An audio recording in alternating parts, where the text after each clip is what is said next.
forcément, c'est quand je cours un peu sur la route, quand je cours un peu plus en montagne, voilà, c'est pas vraiment ce qui fait les indices UTMB.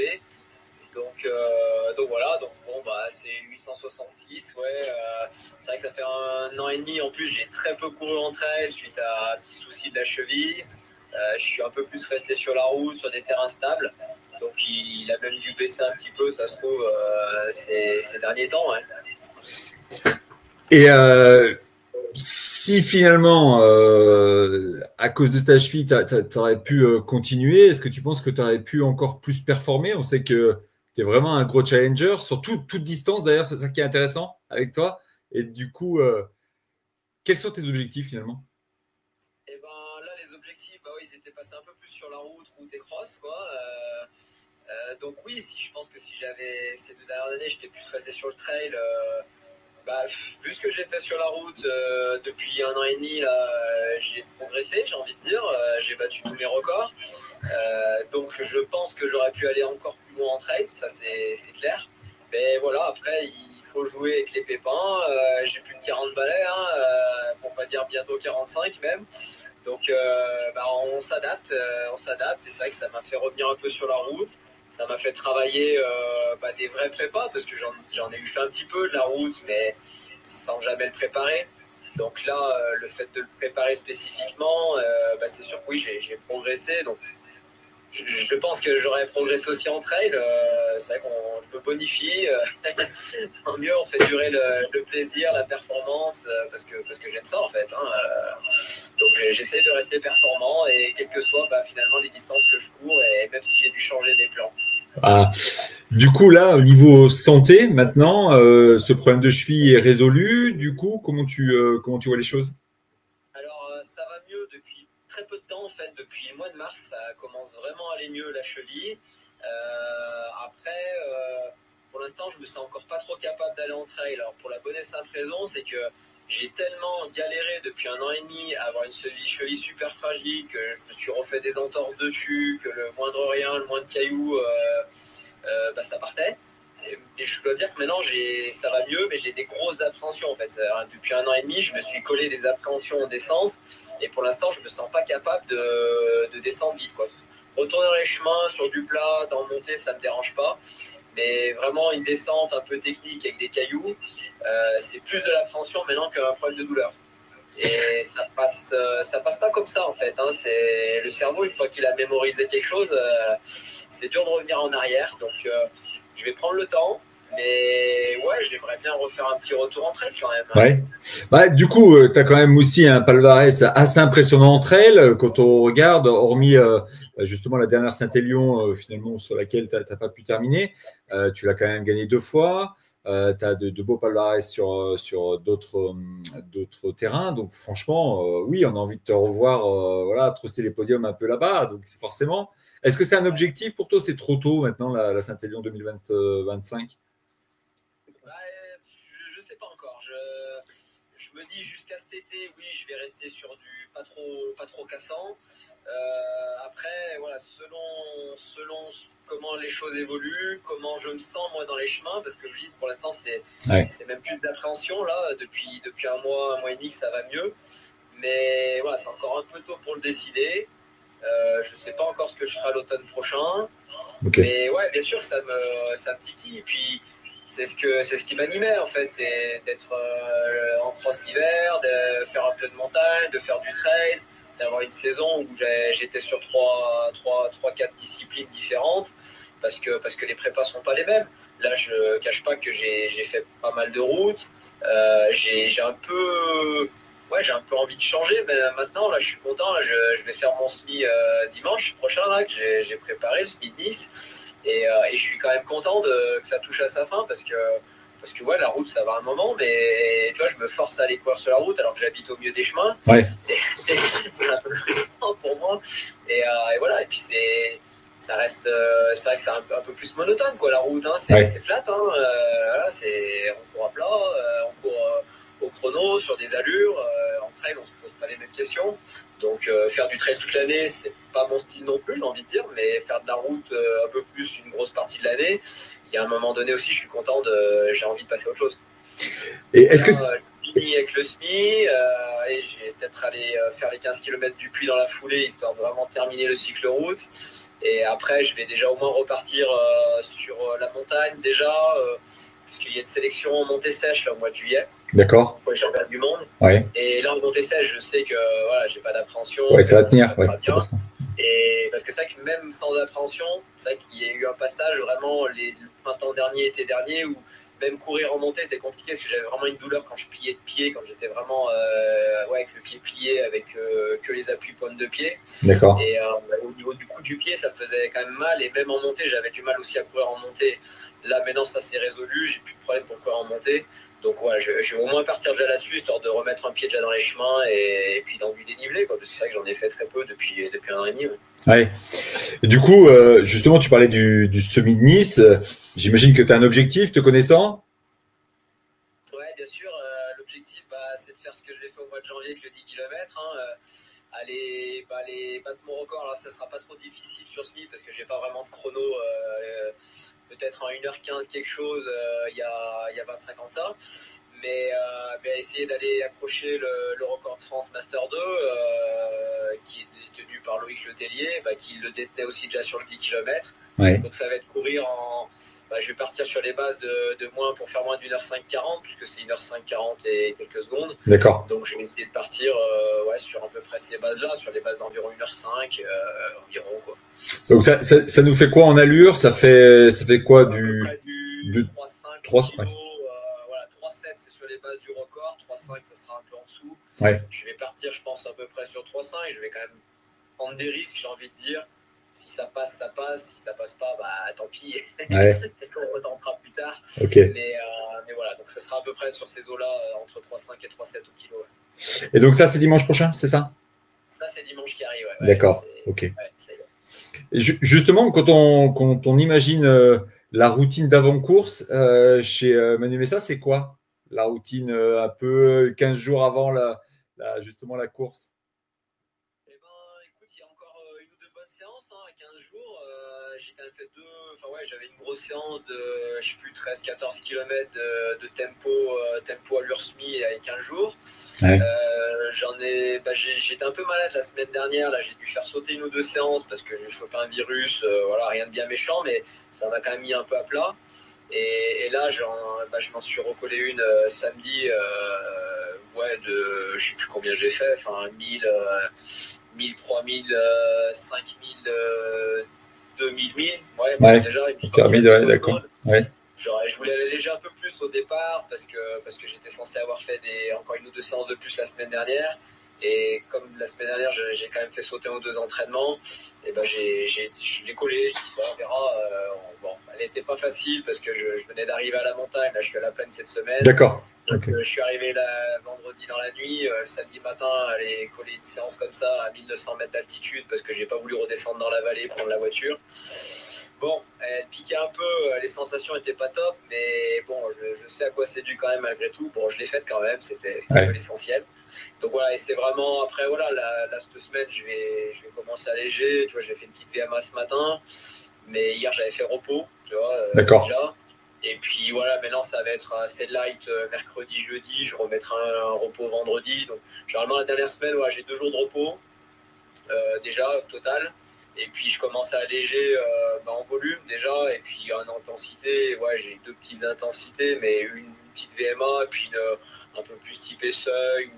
Des fois je la fais même sur le vélo, un peu d'endurance de force légère, mais le jeudi, mais voilà, ça reste très light et une semaine assez cool. Ok. Du coup, là, tu es en stage d'oxygénation, si j'ai bien compris. Ouais, écoute, là, c'est les vacances. Donc, on a mis l'utile à l'agréable. Voilà, et du coup, je fais des globules là, cette semaine. Ouais, donc, c'est ça. À Nice, c'est bon, je vais respirer à plein poumon. Ouais, c'est ça. Et du coup, on a parlé justement de la routine d'avant-course, mais finalement, le planning de Manu, c'est quoi toute l'année? Alors, toute l'année, je m'entraîne régulièrement 6-7 fois par semaine. Ok. Voilà, entre 6 et 7. J'aime bien mixer, donc j'ai de la course. Donc mon volume en course à pied, il est souvent aux alentours des 80 km. Après, j'ai souvent une sortie de vélo, voire des fois une séance de vélo. Et puis je fais un peu de muscu aussi à côté dans la semaine. Et puis là, pour le semi, j'avais mis un peu plus l'accent quand même sur la course à pied. Donc je suis monté sur des semaines de 100 km, sur la plus grosse semaine jusqu'à 115 km. Ouais. Avec encore un peu de muscu en plus. Voilà, une heure et une grosse heure de muscu dans la semaine en plus. Voilà, donc c'est des volumes qui sont assez basiques par rapport à ce qu'on peut voir circuler. Ouais. J'ai jamais été un gros burner. C'est vrai que ça paraît un peu dérisoire de dire ouais je fais 80-100 km par semaine. Enfin ouais, il y en a beaucoup qui font beaucoup plus. Mais bon, à la fois c'est ce qui me convient. Et puis j'ai pas d'entraînement vraiment cool, faut dire ce qu'il y a aussi. Mes footings sont relativement actifs. Quand je fais du vélo, c'est jamais la balade. Je suis souvent tout seul. Donc en fait, quand je suis tout seul, je roule. Je suis couché sur le guidon et puis voilà, je roule. Et voilà, la muscu, j'en envoie quand même des charges un peu, j'enchaîne quand même pas mal des exercices. Donc en fait, il n'y a rien de très très cool. Souvent, c'est jamais très très cool les entraînements. Par contre, voilà, il n'y a pas un énorme volume. Donc Okay. voilà, et puis ça, voilà, petit savant, donc mélange de force, de puissance avec la muscu, de VMA. Enfin, c'est assez varié, on va dire.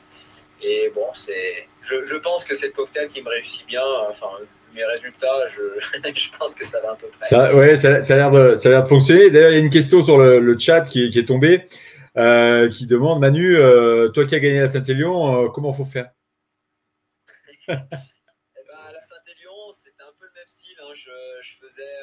Alors, je ne l'ai jamais préparé en beaucoup de temps parce que voilà, souvent l'été, j'étais sur des courses en montagne et je commençais à virer fin septembre, un peu à rallonger mes distances. Donc, je préparais ça en 2 mois, souvent sur octobre-novembre. Et j'avais 3 semaines environ où je montais à 120 km par semaine, plus souvent une sortie de vélo en plus, donc 120 km que je faisais.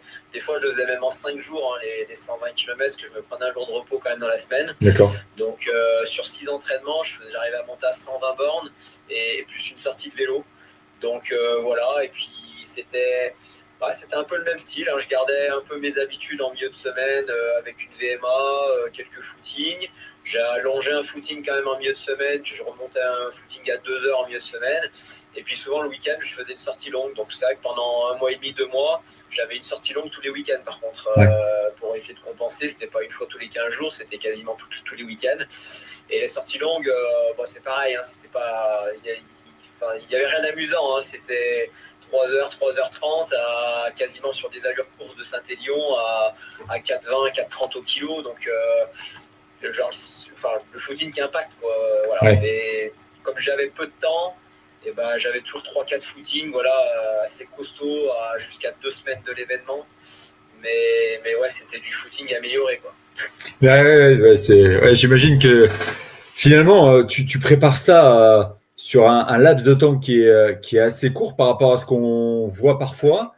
Mais pour le coup, toute l'année, tu es quand même dedans, alors que tu sois sur route ou notamment en période hivernale sur le cross. D'ailleurs, cette année, tu fais une très belle performance sur cross national. On t'a vu troster quand même Johan Durand. Tu n'étais pas loin, finalement, si on raisonne comme ça. Il était très fort, mais ouais, sur une grosse course, j'étais vraiment en forme à ce moment-là. Enfin, de toute façon, les allures en cross, on a tourné sur des bases de 30-30 au 10 km, mais c'était quand même un cross, c'était pas non plus complètement un billard. Le terrain était bon, les appuis étaient bons, mais il y avait quand même des bosses, il y avait quand même quelques virages. Donc, tourner à presque 20 km/h, ça témoignait quand même de mon pic de forme à ce moment-là, qui était très très bon. Bon, Johan était encore un temps au-dessus, on le sait, il a d'autres références que moi encore sur la route. C'est un mec qui a couru en guère plus de 28 minutes, j'en suis pas là non plus malgré tout. Et sur des parcours comme ça, c'est sûr que ça parle. Mais ouais, j'étais très content. Et après, c'est vrai que oui, toute l'année, je suis actif. C'est vrai que je fais souvent quand même une coupure dans l'année d'environ 2 semaines. Mais c'est vrai que par contre, j'aime bien couper régulièrement, mais 5 jours. D'accord. Tu vois, après fin de saison de cross, par exemple, j'ai coupé 5 jours. Là, je vais en terminer avec mon SMI et mes courses sur route. Je vais recouper 5 jours et tu vois, je peux arriver à mettre 5 jours de coupure tous les 1 mois et demi, 2 mois. Voilà. Et du coup, j'arrive à bien enchaîner. J'arrive souvent à garder des pics de forme parce que finalement, j'ai été en forme finalement quasiment tout l'hiver. Et dès le mois de janvier, puisque j'avais fait mon record sur le 10 bornes, et au mois de mars, je l'étais encore. Mais c'est aussi ça, je pense, qui fait ma force, c'est que je coupe avant d'en avoir réellement besoin, en fait. Je coupe quand j'ai décidé, quand je sais que c'est le moment, Ouais. et j'attends pas d'être cramé pour le faire. Et voilà, et du coup, j'arrive à surfer longtemps sur ma forme, comme ça. Du coup, comment tu fais pour gérer ton planning élite, ton planning pro, ta vie de famille? Comment tu gères?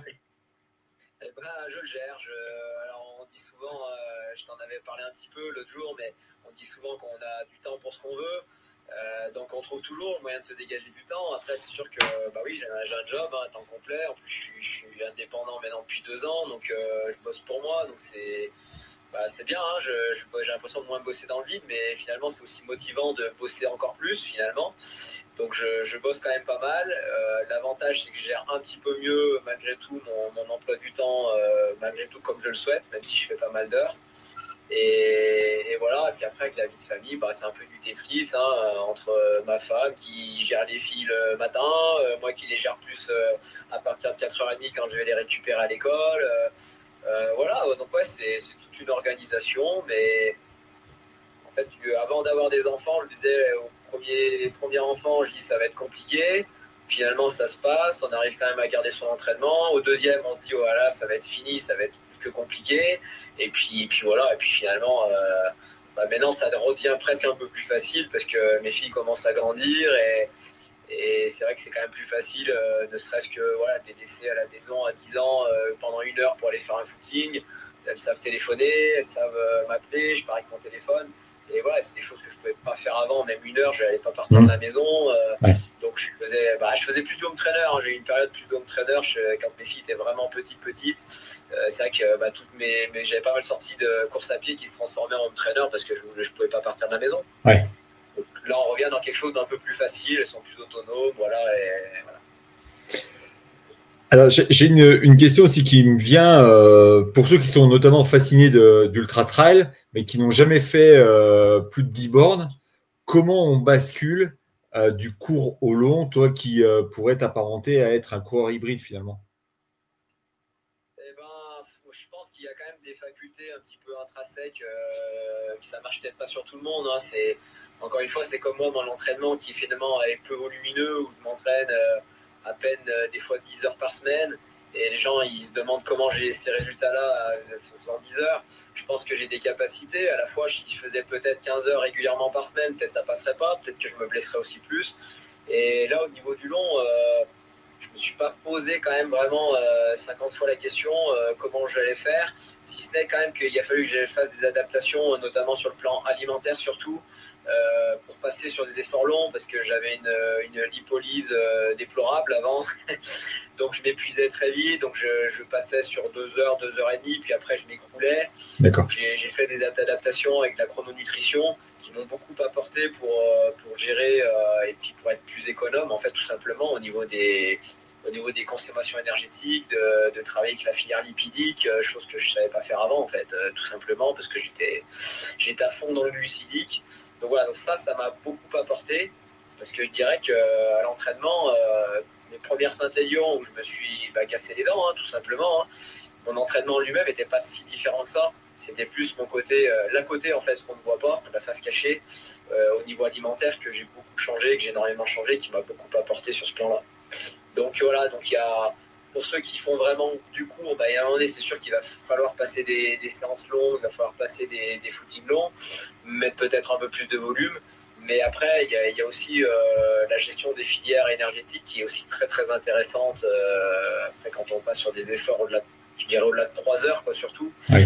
Et qui est à gérer. Et puis après, il y a aussi justement en course, l'alimentation en course, puisqu'après on rentre aussi dans une stratégie d'alimentation et pas uniquement de rythme de course, quoi, uniquement. Alors, avant de parler justement sur ta stratégie course qui est, je pense, hyper intéressante à connaître, quel est l'aspect que tu recherches le plus quand tu fais du vélo? C'est quoi? C'est du cardio? C'est des watts? C'est quoi? Le vélo, déjà, j'aime bien. En fait, Ouais. j'aime de plus en plus. plus. C'est vrai que j'en faisais un peu moins il y a 15 ans en arrière, mais c'est vrai que par la force des choses, des blessures, des choses comme ça, je m'y suis mis. J'ai pris goût en faire et j'ai pris goût à passer sur de la séance aussi à vélo et pas juste du vélo parce que je pouvais plus courir, tu vois. Ouais. C'est devenu un peu, je l'ai intégré dans mon entraînement et j'y trouve un bon compromis dans le développement de la force musculaire. J'ai l'impression d'arriver à mieux développer ma force musculaire en vélo que j'arriverai à le faire en course à pied. D'accord. Parce que je trouve qu'on est moins limité par la gestuelle en fait.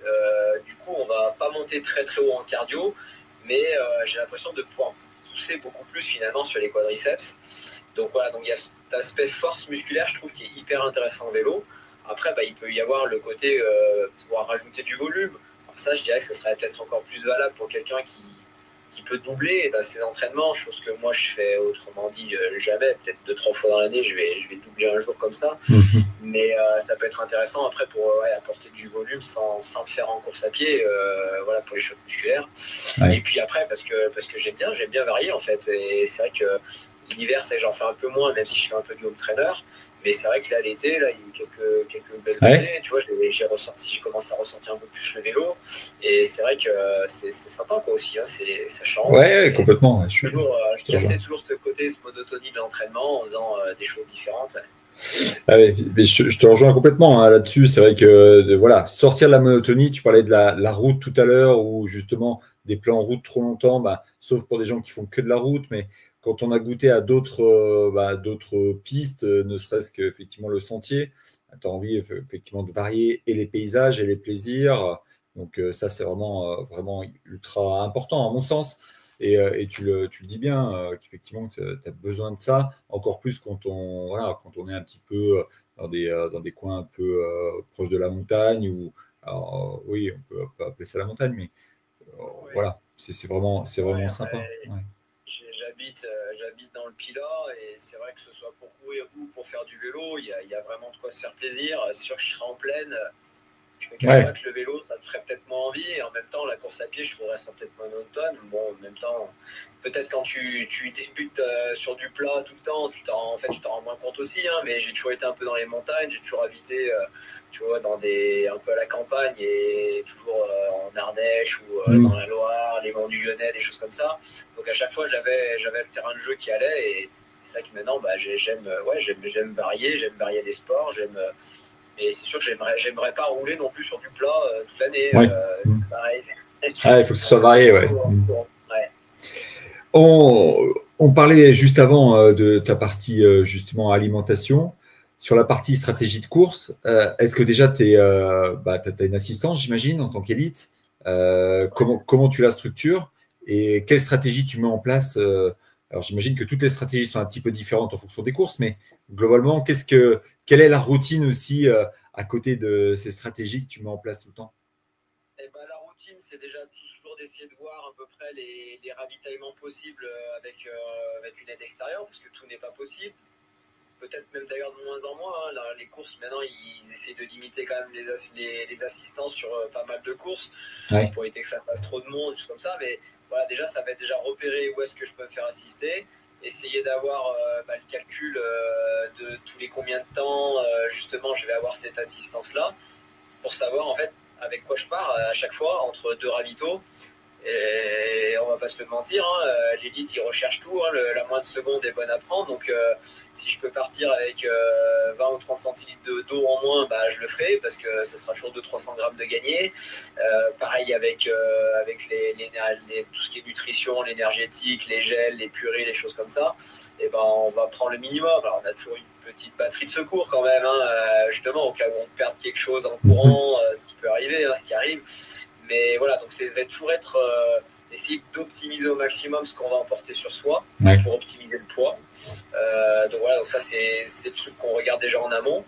Et puis après, j'ai souvent un ami que je salue, mon pote Polo Valour, qui m'a souvent fait des assistances sur les trails un petit peu longs. C'était souvent lui qui venait parce que voilà, c'est un bon pote, je le connais bien, il me connaît bien, je sais qu'il est efficace sur ce genre de truc, il est débrouillard, il est toujours au taquet. Des fois, je pense qu'il est plus fatigué que moi à la fin des courses que moi qui ai couru, mais donc voilà, donc c'est avoir quelqu'un de confiance aussi, parce que Parce que voilà, et c'est pas évident des fois pour ceux qui font l'assistance de se trouver sur les ravitaillements. Il y a des ravitaillements qui sont difficilement accessibles. Des fois, des fois on a des passes, ça va aller plus facilement. Des fois, il y a des bénévoles qui ne comprennent pas pourquoi on veut rentrer, donc ils vont bloquer un peu le passage parce qu'ils ne sont pas au courant de tout. Enfin, des informations des fois qui passent mal. Et puis après, on n'est pas à l'abri d'un imprévu en voiture. On peut tomber en panne. Moi, je sais qu'il m'a déjà fait l'assistance sur les côtes de Paris, là, une année où le temps était exécrable et il me suivait, il devait me faire l'assistance en VTT. C'était chaud. Il y a des moments où il ne pouvait même pas pédaler dans les chemins tellement que c'était boueux. Et il portait le vélo, il arrivait in extremis. Bon, voilà, après, je suis quelqu'un qui garde assez mon sang-froid, donc si je le vois pas, je pars à la table de ravitaillement et puis je vais me mettre des choses dans mon truc de portage, dans ma ceinture et je m'en sortirai, quoi qu'il en soit. Et bon, ça sera du temps perdu, ça sera des choses qu'on n'a peut-être pas prévu de manger. Et j'ai la chance d'avoir un estomac qui est assez costaud, mais c'est vrai que chez certains, ça peut vite perturber aussi de prendre autre chose. Tu vois, quelqu'un qui va manger de la banane alors qu'il n'en mange jamais, ça va peut-être pas forcément lui plaire sur le plan gastrique. Donc voilà, on a tous nos petites habitudes et on n'aime pas sortir de nos plans en fait. Ça c'est vrai que, mais bon, il faut savoir le faire en cas de besoin. Donc c'est sûr que ça se réfléchit, ça se réfléchit, mais il faut savoir changer ses plans aussi, c'est important. Ouais, je crois, savoir s'adapter, je crois que c'est ça, le mot. C'est l'adaptation, le maître mot. Et avec ton expérience, finalement, quelle serait la chose que tu as le plus appris sur toi-même à travers toutes ces années? Bonne question. J'ai appris sur le long. J'ai appris sur le long, surtout à gérer les coups de moins bien, en fait. Et à savoir surtout que ça pouvait repartir. Parce que moi, j'ai quand même couru pendant des années sur des efforts assez courts, à 1 heure, 2 heures maxi. Et je veux dire, quand tu cours sur ce genre de course, généralement, c'est soit en fait, tu as les jambes et tu es dans le bon paquet et tu te dis, ça va se jouer à pas grand-chose, mais je vais être dedans. Et alors que sur le long, tu vois, il y a des moments où tu crois être t'es dans le bon paquet, et puis d'un seul coup, tu as un coup de moins bien et que tu sais pas d'où ça sort, parce que, encore une fois, on ne maîtrise pas tout. Hein. Et je suis tombé bien bas, notamment d'ailleurs sur ma première Saint-Élion que j'ai gagnée, où j'ai eu un gros coup de moins bien, et ça m'était jamais arrivé. En fait, j'ai pas compris parce que physiquement, j'étais bien, on va dire, j'étais bien sans avoir l'impression d'être parti trop vite. D'un seul coup, il y a les jambes qui me lâchent, et ça, j'avais pas l'habitude que mes jambes lâchent en cours de course comme ça, parce que d'habitude, voilà, j'étais pas sur des efforts si longs. Et de serrer les dents, de sauter de la tête qu'on va abandonner. Ça vient aussi assez vite, ça, quand on n'est pas bien et qu'on se dit il reste 40 km et là j'ai plus de jambes, j'ai plus de jus. Qu'est-ce que je fais, quoi? Est-ce que ça vaut le coup d'y aller, quoi? De serrer les dents, finalement de sortir un peu de la course et finalement, au petit bord plus loin, ça y est, ça revient. Et voilà, et ça, tant que tu l'as jamais vécu, par exemple, moi je savais même pas que ça pouvait revenir comme ça derrière. Et sur ma première victoire sur Saint-Élion, c'est ce qui s'est passé pendant 10 bornes. J'ai été complètement absent. Je me suis pris 3 minutes par la tête de course en 10 bornes. Et j'étais presque sur le point de bâcher. Et je me disais, mais c'est pas possible. J'ai déjà bâché trop de fois la Saint-Élion. Faut que j'y aille. Et j'aurais jamais pensé que ça revienne. Et c'est vrai, quand tu l'as vécu une fois, et voilà, là, tu apprends sur toi. Et tu te dis, ah ouais, en fait, le long, c'est ça aussi. C'est-à-dire que dire, voilà. Et finalement, ça s'est soldé par une victoire. Donc voilà. Et depuis, quand j'ai repassé sur des efforts longs, il y en a qui sont très très bien passés. Mais les Saint-Élion, j'ai eu des épisodes comme ça. Une année où je me suis arrêté pendant 7 minutes, 8 minutes sur un ravitaillement à manger, quoi. À manger, parce que pourtant j'avais mes ravitaux, j'avais mes habitudes, mais ce jour-là, je sortais d'une grosse saison, j'avais enchaîné des courses, je sortais des championnats du monde de course en montagne de distance 2 semaines avant. Et au bout de 25 bornes, je me suis mis à avoir faim. Et c'est pareil, je veux dire, quand je me suis arrêté au ravitaillement au 30e à manger, vraiment, hein, j'ai fait un repas complet. Je me suis dit, même moi dans ma tête, je me disais, c'est fini, quoi. Les collègues, ils m'ont regardé, ils me disent, mais tu vas pas repartir avec ce que tu as mangé, tu vas être malade.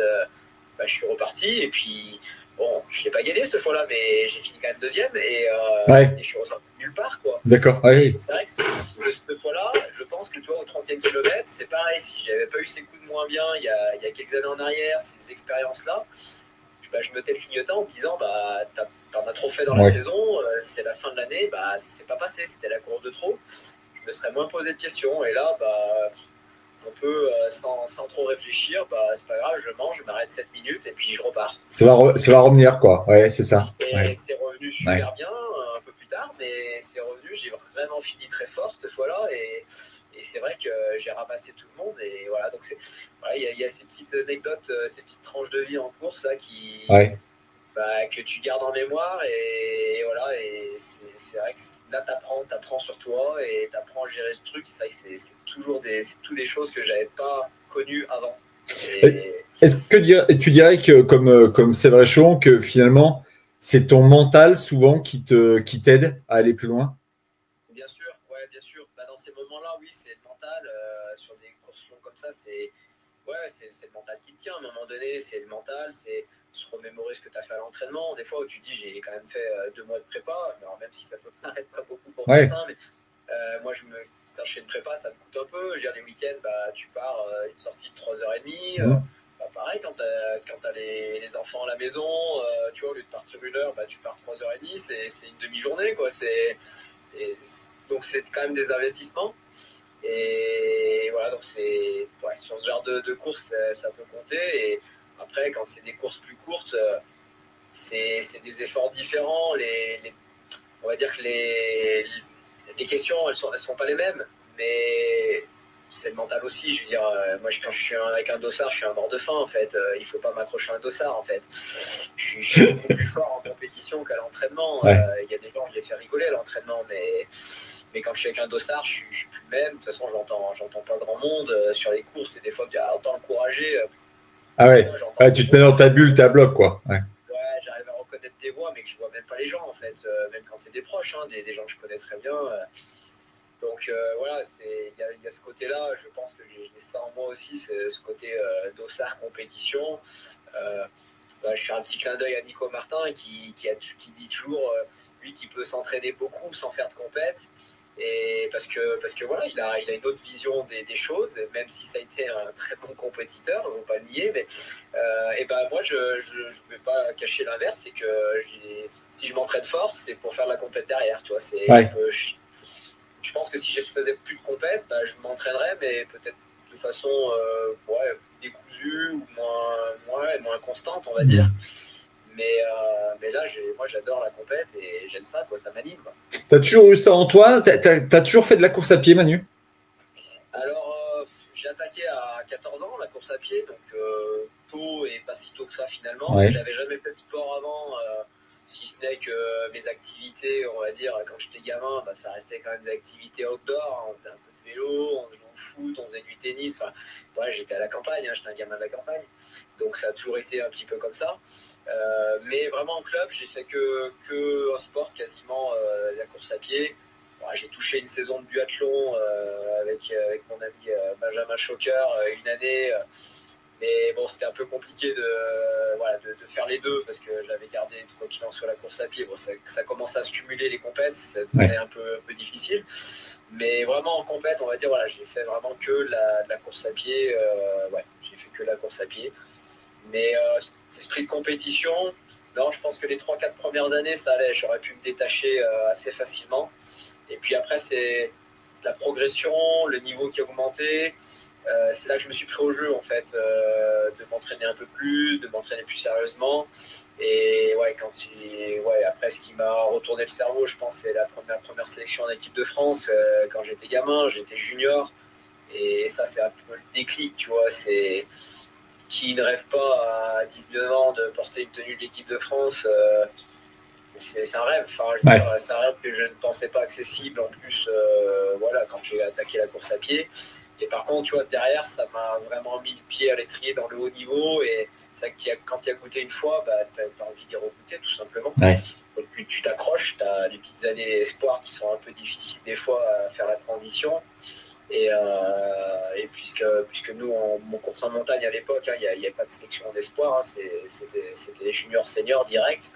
Et puis après, voilà, quand tu arrives à passer en senior, voilà, c'est aussi un aboutissement de dire j'ai fait la transition, j'ai pas qu'une sélection en junior et j'ai réussi à passer chez les grands. Et du coup, t'en gardes quoi comme souvenir au-delà du fait de porter le maillot aujourd'hui quand tu refais le fil? Est-ce que tu te dis, tu as tout donné et tu n'as pas pu faire plus? Ou est-ce que tu te dis finalement, le plateau était trop relevé, le niveau était vraiment trop élevé et du coup… Eh ben, ce que j'en garde, bon, c'est déjà plein d'excellents souvenirs et que je pense que si j'en suis là aujourd'hui, c'est grâce à ces premières sélections, on va dire, parce que je pense que j'aurais peut-être pas persisté, on va dire, dans l'entraînement, dans l'aspect compétition optimisé. Après, oui, j'ai toujours eu le questionnement qui a été à un moment donné, est-ce que tu bosses moins pour courir plus? Est-ce que tu prends un mi-temps? Est-ce que… Ouais, bien sûr, je l'ai eu ce questionnement, même des fois, des gens qui posent la question, mais vu le niveau que tu as, et si tu bossais moins ou plus, qu'est-ce que ça pourrait être? Ouais, mais bon, la course à pied, on sait, niveau financier, c'est quand même fragile, et ça l'était encore plus il y a 30 ans. Bien sûr. Parce que maintenant, ça c'est quand même un peu plus médiatisé, et donc forcément, il y a quand même un peu plus d'argent dans le milieu, alors pas trop encore la course en montagne, mais le trail et tout, ça se développe bien. Mais moi, à l'époque, les questions, malheureusement, elle était difficile à trouver vraiment la réponse, justement. Bon, voilà. Bon, j'ai toujours opté moi, pour un plan de carrière quand même professionnel. Et en me disant, la course, ça reste quand même… C'est prenant, mais ça reste du bonus. Et quand j'arrivais à gagner quelques primes de course, j'étais content, mais je les prenais plus comme du bonus. Et qu'en me disant, je vais acheter un vélo, je me serais acheté avec mes primes de course. Et voilà, mais pas de poser la question à la fin du mois sur qu'est-ce que j'allais avoir comme salaire, si je suis blessé pendant un mois, 2 mois, qu'est-ce qui va rentrer, parce que malgré certaines primes, c'est quand même aussi souvent des primes de course à l'époque, et pas forcément des salaires fixes, des contrats fixes. Donc voilà, c'est-à-dire que quand tu cours plus, il n'y a plus rien qui rentre, quoi, en fait, ou plus grand-chose en tous les cas. Donc voilà, est-ce que j'ai eu raison de ne pas franchir un cap? Est-ce que j'ai eu tort? Après, aujourd'hui, est-ce que tu es épanoui? C'est ça le plus important. C'est ça, c'est ce que je dis. Quand je regarde en arrière, j'ai plus de 20 sélections en équipe de France. J'ai eu des titres de champion de France. Voilà, j'ai voyagé. Grâce à la course à pied, j'ai rencontré plein de monde. Je me suis fait plaisir. Et puis voilà, et puis j'ai ma petite famille à côté, j'ai ma baraque, j'ai tous des trucs où je me suis moins posé de questions, et voilà, pour moi ça restait quand même un bonus très prenant, mais ça restait bonus. J'ai pas voulu franchir le cap en effet de poster ne serait-ce qu'à mi-temps, j'ai pas voulu prendre le risque, j'ai voulu rester dans mon truc, ça fonctionnait quand même un minimum. Voilà, donc après, qu'est-ce que j'aurais fait sans?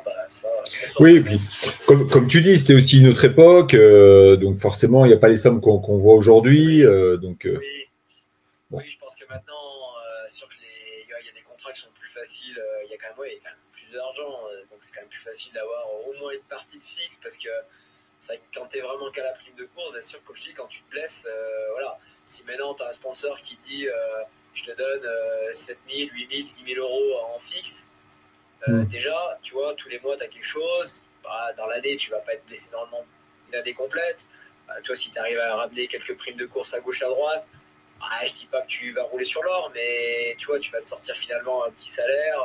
Il y a des gens qui bossent pas bien, qui gagnent pas bien plus en étant ouvrier dans une usine. Et c'est vrai que voilà, on peut en vivre. En plus, souvent, les sportifs, il faut être honnête, on a quand même souvent un mode de vie qui est assez sain, où voilà, on va pas dépenser énormément d'argent, parce que c'est vrai qu'on est beaucoup à les entraînements, à les compètes, on sort peut-être un petit peu moins qu'une personne lambda. Nos principales dépenses, j'ai envie de dire, elles sont liées au sport, et avec les sponsors, on a souvent les chaussures, on a souvent notre matos qu'on ne paye pas. Donc c'est vrai qu'on n'est pas, je pense que la plupart des sportifs qui sont en plus un peu dans le haut niveau ne sont pas des gros dépensiers.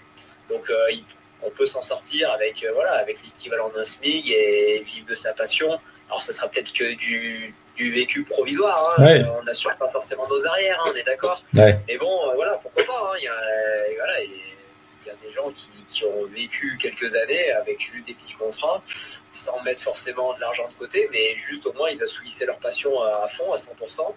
Et voilà, ils mangeaient quand même à la fin du mois. Ouais. Donc c'est aussi sympa, quoi. C'est vrai que c'est quelque chose qu'on pouvait moins faire avant, quoi. Et oui, c'est ça. Ouais.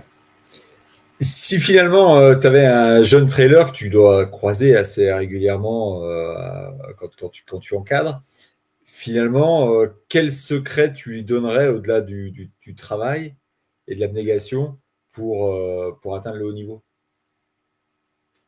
Bah, de ne pas se brûler les ailes, fonctionner par étapes,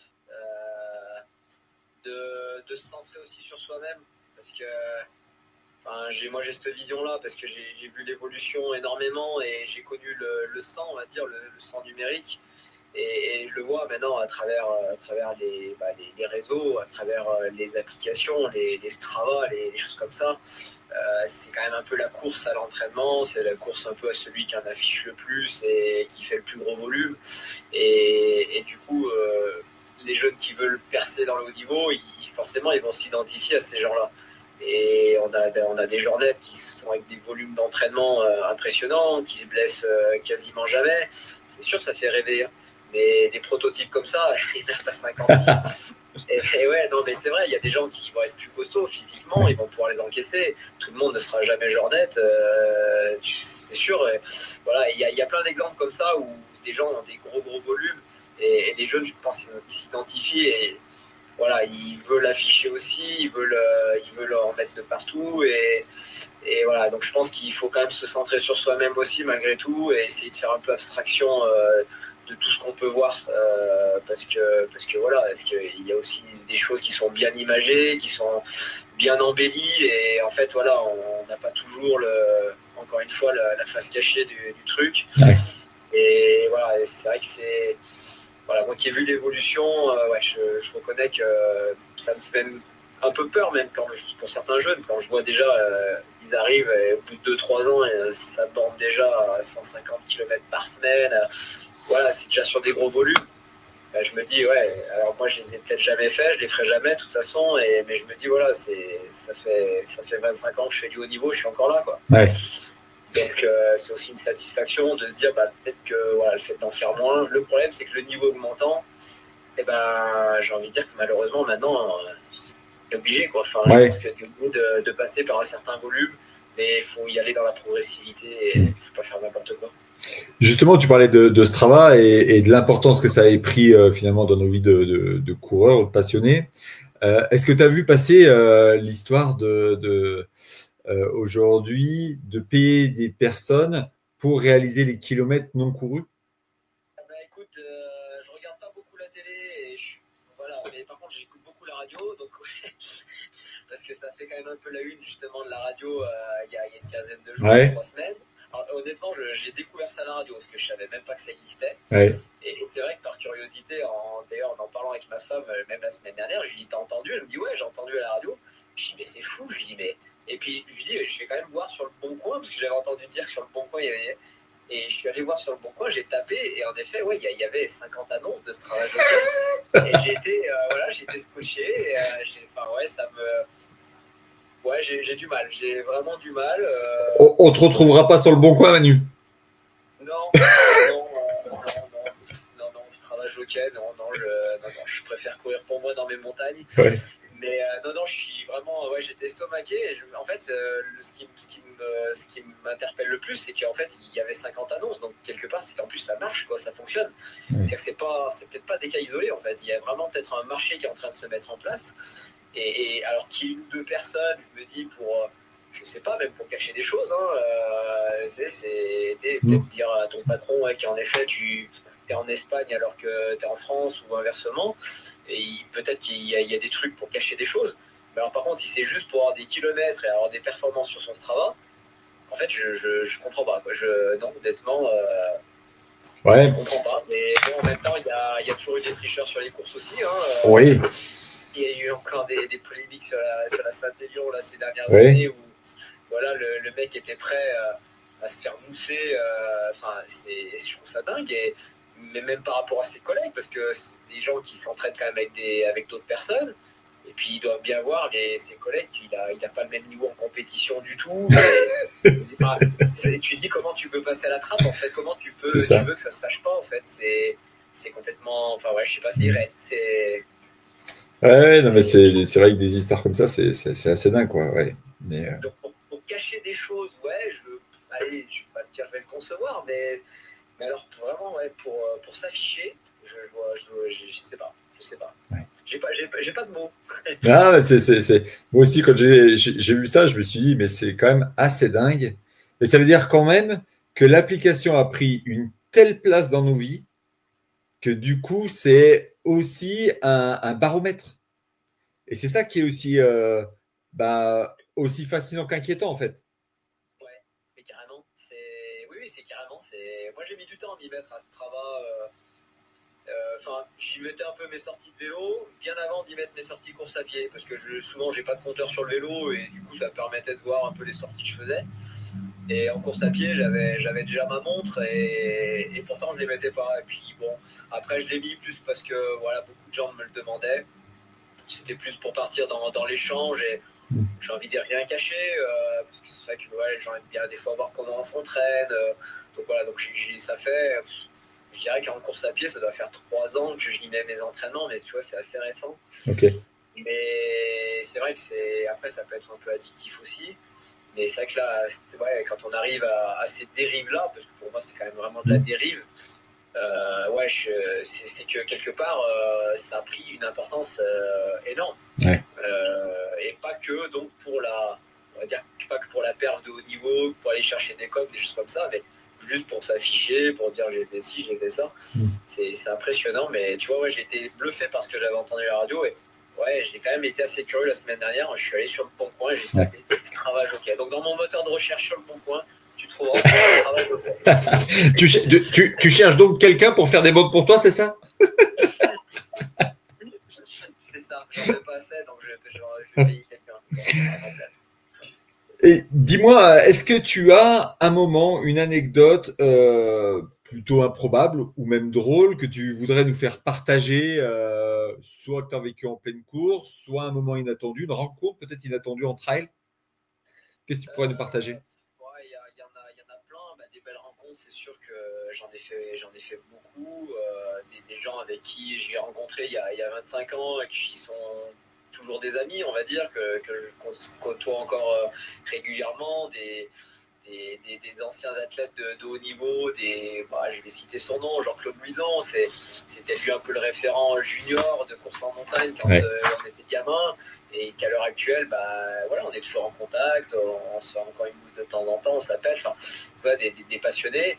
Et puis après, dans les anecdotes, sur les anecdotes marrantes, en fait, je suis un chat noir, en fait. Donc, il est toujours arrivé des choses extraordinaires. Et puis, ça m'arrivait toujours la veille, l'avant-veille, 3 jours avant une course. Donc, j'ai tout eu. Hein. Je me suis fait bouffer par un chien. Je me suis fait un salto en vélo par-dessus un chien aussi une semaine avant un championnat de France. J'ai eu une intox alimentaire la veille d'un trail. J'ai eu des gastro où j'ai couru sous anti-vomitif pour chien parce que j'avais même pas la pharmacie n'est pas très développée chez moi. Et par contre, voilà, on avait d'anti-vomitif pour chien et comme c'est la même molécule, je me suis retrouvé avec prendre l'anti-vomitif pour chien pour aller faire un cross. Ce jour-là, d'ailleurs, j'étais tellement dans le gaz que j'ai cru avoir oublié mes pointes. Je m'en suis rendu compte 10 minutes avant le départ. J'ai couru avec les pointes d'une copine de club que certains connaissent. Elle se reconnaîtra si elle nous écoute peut-être, Fiona Porte, qui chaussait du 38 alors que moi j'étais en 41,5. Et 10 minutes avant le départ, je lui dis file-moi tes pointes. Puis point barre, j'ai couru du 38. Et à la fin de la course, quand je suis revenu dans la tente, qu'on était en train de tout ranger, qu'il y en a qui dit c'est qui ce sac de pointe? Alors, c'était les miennes, j'avais bien aimé finalement. Donc voilà, j'ai eu plein d'anecdotes comme ça. J'ai toujours un peu, et puis ça arrivait toujours la dernière semaine. Je me suis pété les côtes 3-4 jours aussi avant une course. Enfin, ouais, voilà. Donc c'est.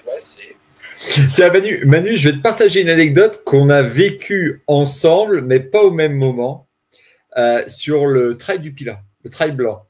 Il y a 2 ans, je dois prendre le départ, etc. Et il y a une voiture qui se met dans le fossé en montant. Je ne sais pas si tu avais entendu cette histoire. Et du coup, ça avait bloqué une partie des coureurs, en fait. Donc, le départ est parti.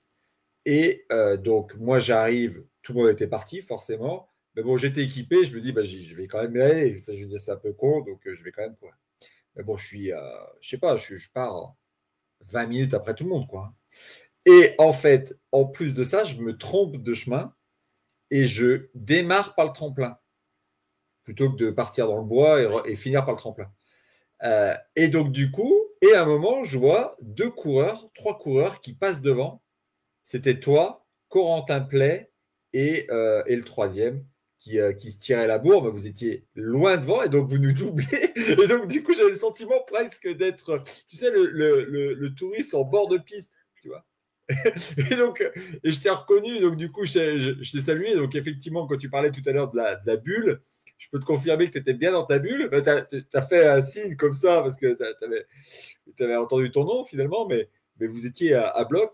Bon, je te cache pas que j'ai quand même eu un bout de tartiflette, hein, il en restait encore un peu, mais c'était le principal, on était venu pour ça. Mais c'était une sacrée anecdote parce que franchement, c'était improbable, c'était une course improbable. Mais très belle hein, d'ailleurs, parce qu'il y avait de la neige pour le coup cette année et tout ça. Oui, oui, oui. Cool. Non, mais c'est ça qui fait les souvenirs en fait. Hein. C'est quand une course, quand elle fait des roule sans accro, on s'en souvient beaucoup moins. Oui. Quand tu attaques avec une gastro le matin de la course, que le journaliste il croit t'interviewer à la fin dans les barrières et que tu pars en courant et que tu vas vomir dans les haies pour revenir vers lui pour lui donner ton interview, le mec il hallucine, il se dit c'est un ovni, tu vois, il vient de gagner la course, mais il est parti vomir parce qu'il pouvait même pas me répondre au micro à l'arrivée, puis il revient un moment après, tu vois. Ouais. Voilà, après c'est ça aussi qui fait, voilà, qui fait les anecdotes et qui fait des super souvenirs, parce que quand on en reparle, on se marre. Ouais. Avec mon pote Polo, on a vécu tellement d'expériences justement dans ce style, où bah, pour le coup, l'intoxication, il y était à la veille, parce que je l'ai fait quand même manger à la maison la veille. Ouais. Donc je lui ai collé la même intoxication que la mienne, hein. Donc on était tous les deux aux toilettes en même temps, hein, vraiment, quand on avait deux à la maison, mais voilà, donc c'est des moments sympas, et bon, après voilà, faut poser le cerveau et dire allez, il s'est rien passé et ça va le faire demain. Et une dernière anecdote, après, effectivement, on passera à d'autres sujets, mais une anecdote sur la Saint-Élion, où une année, on fait la Saint-Élion en handisport avec TL7, je ne sais pas si tu avais entendu parler de ça, avec Ludo notamment. Donc, on était en binôme handisport. Et donc, on se voit dans le satellite au départ, où bah, justement, tu devais être avec Polo. Certainement, c'est quasiment toujours lui qui m'a fait des assistances. Ouais, mais ça me parle aussi parce que Ludo était venu te voir, parce que Ludo partait en troisième, on faisait le relais, donc Ludo partait, je crois. Ah non, il partait au départ, tout de suite au départ. Et moi, je partais au troisième relais, il me semble. Et moi, pour la petite anecdote, j'ai perdu mon binôme.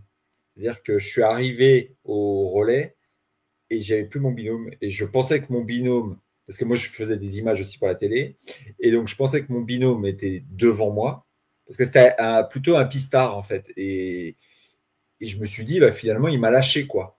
Il allait plus vite que moi. Moi, je faisais des vidéos, tout ça. Et puis finalement, non, je suis arrivé 25 minutes avant lui, au relais d'avant, enfin au relais pour donner mon bracelet, quoi. Et je l'ai perdu. Et donc, du coup, on avait très peu d'images de notre arrivée pour faire le tournage, quoi. Donc, du coup, c'était assez loquace, quoi, finalement. Mais c'était une expérience aussi assez incroyable, parce que c'est la première fois qu'on faisait ça en handisport. C'était une première historique, et c'était vraiment, au-delà d'être génial, c'était émouvant aussi.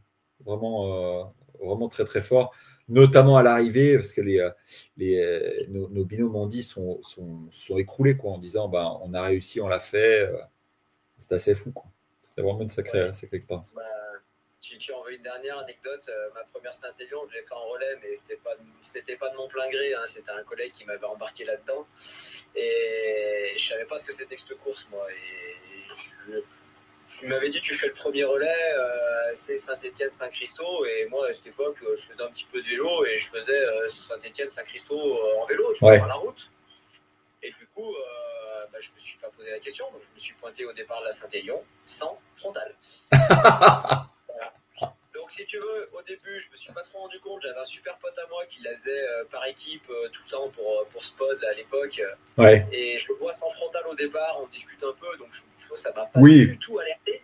Et puis on est parti, et bah, là, sur la partie plate, sur route, tout allait bien. Ouais, ça allait, il y avait la lumière. Il y avait le machin. On discutait un petit peu vite fait de temps en temps. Et puis, arrivé à la sortie de Sorbier, là-bas, la Talo, il y a le quad qui s'écarte. Et là, je me tourne vers mon pote et je lui dis, mais pourquoi il part le quad? Il n'ouvre pas la route. Il me dit, non, mais là, on prend dans les chemins, il ne peut pas passer de partout après. Je dis, comment ça, les chemins? Je dis, mais il faut une frontale. Il me dit, bah oui. Je dis, mais toi, t'en as pas. Il me dit, mais si, je l'ai à la ceinture. Là, il soulève son maillot, il l'avait mis à la ceinture, il l'avait pas mis sur la tête. Et là, grand moment de solitude. Ouais, je veux bien te croire. C'était ma première expérience sur la Saint-Élion. Qui l'eût cru que 15 ans ou 20 ans après, j'allais la gagner. Ouais. Et du coup, je suis resté avec les premiers des relais pour me faire éclairer jusqu'à l'arrivée à Saint-Christo. Et j'ai pas pu partir avant parce que je me faisais éclairer. Donc voilà. Ouais, c'était un bon moyen de rester en contact, quoi, c'est ça? Ah bah là, tu fais pas la malle, quoi. T'en as sous le pied, mais tu restes bien sagement avec les copains, ouais. Tu vois, devant. Voilà, donc ça, c'était une petite anecdote aussi de la première Saint-Élion que j'ai vécue en relais et que je savais même pas ce que c'était que cette course. Quoi. Ouais, ouais, c'est vrai que finalement, tu vois, après, on se dit, enfin, moi, c'est aussi ce que je me suis dit, alors, à mon niveau, de me dire, j'y reviendrai jamais. Et finalement, tous les ans, ça, tu vois, ça te gratte quand même sous le pied. Tu dis là, mais quand même, c'est chez toi, tu es à côté, c'est quand même con, c'est quand même magnifique. Enfin, et donc, du coup, tous les ans, tu succombes un peu sur une partie, sur un relais. Donc, mais puis il suffit que ta saison soit bien passée. Et parce que moi aussi, j'avais dit, je m'y suis quand même cassé les dents un paquet de fois, comme je te l'ai dit. Et il y a un moment donné, au dernier abandon, je m'étais dit, mais c'est bon, j'y plus jamais. La Saint-Élion, je la referai plus jamais. Ou alors en relais, mais plus jamais en solo. Ouais. Et tu vois, 3-4 ans après, j'y suis revenu avec en plus un peu plus de succès qu'au préalable. Mais voilà, je m'étais juré que j'irais plus. Je l'avais dit, j'irais plus. Quoi. Et puis bon, voilà, au détour d'une saison qui s'était bien passée, je me suis dit, allez, je vais faire la Saint-Express. Et puis finalement, un mois et demi avant, j'ai viré la Saint-Express à la solo. À solo, oui. Donc voilà, il faut jamais dire jamais, comme on dit. Et puis on dit après, même si on l'a dit, c'est pas grave, on dit aussi qu'il y a que les cons qui changent pas d'avis. Donc, ouais. Et le trajet Lyon-Saint-Élion, ça t'a botté un jour où tu te dis non, je vois pas l'intérêt ou non, ça me. Alors ça, pas du tout, parce que alors moi l'ultra, je pense que déjà physiquement, je suis pas assez solide pour encaisser des trucs comme ça. Ouais. Après, on en parlait tout à l'heure déjà. J'ai l'impression de faire déjà du Tetris avec mon emploi du temps. Et l'ultra, je sais aussi comment c'est chronophage. Alors l'ultra, si c'est juste pour le finir, oui, bien sûr, ça pourrait se faire. Mais moi, j'ai bien trop l'esprit de compétition pour juste me dire je vais le finir, tu vois. Si je me lance dans un ultra, c'est pour jouer devant, ça ne sera pas juste pour le finir. Ouais. Et il y a un moment donné, voilà, je suis raisonnable en mes capacités, en le temps que je vais déjà y attribuer déjà pour faire ces préparations. Ouais. Donc voilà, donc non, ça m'effleure pas l'esprit pour l'instant. Enfin, encore une fois, il y a les cons qui changent pas d'avis, mais ouais. Et puis après, il y a le côté compète. Enfin, l'aller-retour Saint-Élion, en fait, le fait qu'il n'y ait qu'un aller qui soit comptabilisé, qui soit plus ou moins chronométré, il y a juste une barrière de temps, on va dire, et qu'il n'y ait que le chrono sur la compète. Déjà, c'est un ultra plus ou moins sans en être un, quoi. Bon, même si l'étape, les 180 bornes, c'est pas rêver, mais tu vois, mais je trouve ça dommage de ne pas chronométrer finalement l'aller-retour complet et sans pause. Bon, après, je pense qu'il y a des problèmes de logistique qui font que ça leur permet de repartir avec les autres départs en vrai et tout. Bon, je ne sais pas pourquoi exactement, mais voilà, il y a certainement une explication. Mais déjà, pour moi, c'est un ultra, mais un peu hybride quand même, dans le déroulement, dans le règlement, on va dire. Ouais. Donc voilà, si je devais faire un ultra, ça peut-être pas celui-là. Pourtant la Saint-Élion m'anime beaucoup, mais ce sera peut-être pas celui-là qui m'animerait le plus, quoi. Ouais. C'est sûr, quand je vois le Mont Blanc, les choses comme ça, c'est le suivi en live. En fait, des fois, je regarde les coureurs, je me dis mais ça a l'air génial. En fait, presque limite, je me dis demain j'y vais, je m'y mets, quoi. Ouais, c'est vrai que c'est fou, ça, c'est fou. Quand tu les regardes quand même, parmi les premiers, quand tu regardes après les autres franchir la ligne d'arrivée en canard, en pointant, le dos tout bouté, tu te dis, bon, là aussi, il y a le joli. Ouais, et le réaliste. C'est ça. Ouais, c'est ça. Bon, voilà, c'est quand même, ouais, c'est quand même des contraintes traumatiques aussi qui sont assez importantes. Et voilà, donc ça me fait un peu peur quand même, tu vois, quand je vois des gens arriver dans certains états, même des fois des amis, moi, qui sont arrivés complètement déboîtés. Je me dis, ouais, je suis jamais. Enfin, je crois que quand je vais même au bout de l'effort, je suis pas déboîté comme ça sur une course, sur le plan musculaire, sur le plan articulaire, où tu es broyé. C'est vrai que bon, l'ultra, c'est quand même. On arrive sur des distances et des temps de course qui font qu'on n'arrive plus à amortir, on n'est pas sur des sports portés. Et c'est sûr que ce que tu amortis pendant 5-10 heures, quand tu arrives à 10-12 heures de course, que tu as déjà 5000 mètres de dénivelé dans les pattes, tu n'as plus les mêmes appuis au sol, t'as plus le. Et là, tu ramasses forcément plus sur le plan articulaire, sur le plan osseux, sur le plan. Ouais.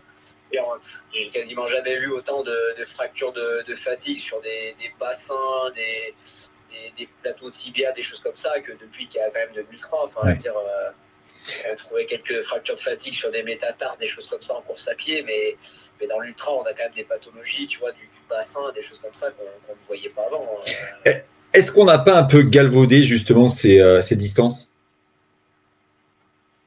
Ben, ouais, mais ouais. Après, chacun se fait son opinion, mais le truc, c'est quoi là? Il y a tellement d'attraits, il y a tellement justement de mise en avant de ces distances-là que oui, je pense que ça va un peu loin dans la course à la distance, dans les enchaînements, et puis encore une fois, il y a celui qui va faire deux ultras dans l'année, et puis il y a celui qui va en enchaîner et que ça passe. Enfin, je veux dire, voilà, on va prendre l'exemple de Claire Banoir pour ne citer qu'elle, mais tu te dis, mais purée, mais ça marche quoi. Enfin, elle en enchaîne 15 dans l'année, Ouais. jamais blessée quasiment. Toi, c'est fou, c'est démentiel.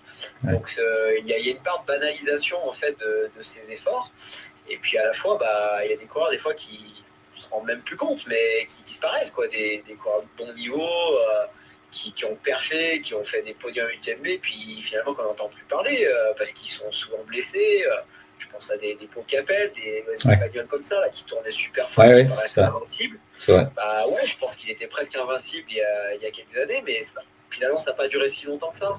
Et quand on voyait ces programmes aussi qui se mettaient, voilà, donc je pense que si c'est fait intelligemment, c'est sûr que ça peut passer un peu mieux.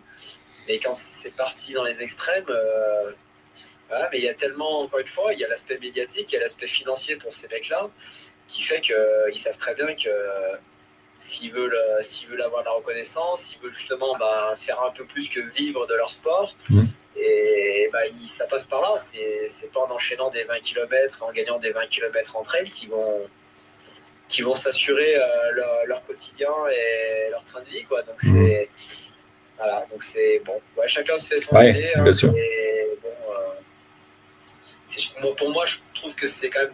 Ouais, on est quand même sur des distances qui viennent déraisonnables. Et voilà, quand on est 1-2 dans l'année, mais quand ça s'enchaîne 3, 4, 5 ultra, plus des 80 à côté, c'est pas anodin. Mais bon, peut-être que l'avenir nous le dira. Le trail est encore une discipline jeune. Moi, je considère que c'est quand même une jeune discipline. Le niveau n'était pas exceptionnel les premières années quand ça a apparu. Là, on arrive quand même maintenant à des niveaux de performance, des courses qui s'accélèrent. On le voit, l'UTMB, avant, c'était 25-30 heures les premiers, et puis maintenant, c'est 20 heures à peine, quoi. Donc, voilà, plus ça va aller vite, de toute façon, plus il y aura des contraintes de biomécanique, et plus il y aura des conséquences derrière. Mais les conséquences, c'est peut-être des gens qui seront plus en carrière, et comme je dis, on n'aura pas forcément de retour. Ouais, on verra pas l'envers du décor post-podium, quoi. Ça reste quand même des sports traumatiques. Alors les gens, ils perdront pas forcément le cerveau, mais voilà, les prothèses, les genoux, et c'est sûr qu'il y a des actualités qui sont frappantes dans d'autres sports, justement quand même où il y a quand même des chocs.